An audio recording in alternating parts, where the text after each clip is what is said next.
Welcome back, guys. So we've talked about the trees and the mountains in this scene, and we're not really going to mess with the clouds because I think you can tell from the clouds that basically these are just larger versions of the trees. And so we're going to skip to this water, which I'm kind of flying by, which you'll see is right here, this little mountain lake.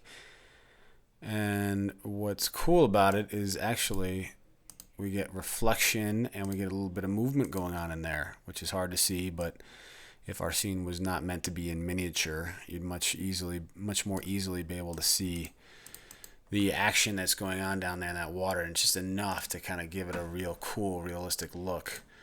So this is where the water was placed, and if we just go and open just the water, what we have created is a basic plane.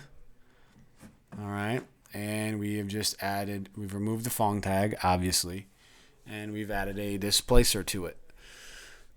What the displacer is going to do is, you can see if I check it off, is it's not only going to displace items, but it is also going to animate them such that you see when I play that there is this little jello effect going on in there. And the way that we do that is,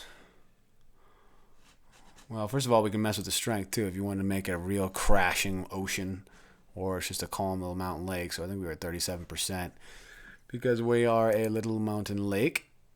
We added a little bit of noise to it. And let's see. I think that's all we did there. I think in order to animate, what we had to do is add this material, which is simply just a blue color with a little bit of luminance. Just a little bit, water kind of has a refraction to it. It has a little bit of a glow to it. And then we've added quite a bit of reflection just to make it look like it is in fact water. And let's see, I'm trying to figure out where exactly we animated. Let's see. So where we found it was in the displacer, in the shading.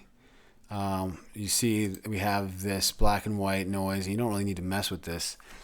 But the only thing you need to mess with is animation speed. Okay?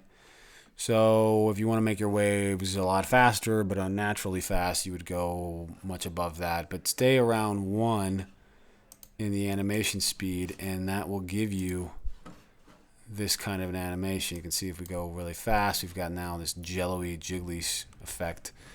So that's not really water-like. We want to be, 1.2, 1.1, so that it looks like these waves are crashing off the shore back and forth, which is very similar to our scene right here, where we actually created another plane around it. And if I drag this up, you can see we basically just carved out a little bed for the water to sit in by taking and using Live Selector, clicking a bunch of these, pulling them down. We were able to take a flat plane and make a nice bed for it. So now it sits in there, and if we can kind of now watch it. And it's slow because there's a lot more items in this scene, but you can see that water is moving around indeed. So, and there's actual ways to add colliders to this so that you can actually put boats and other objects in the water. Oh, there goes our camera scene. But we're not going to do that for this tutorial. But that's basically how you make low poly water.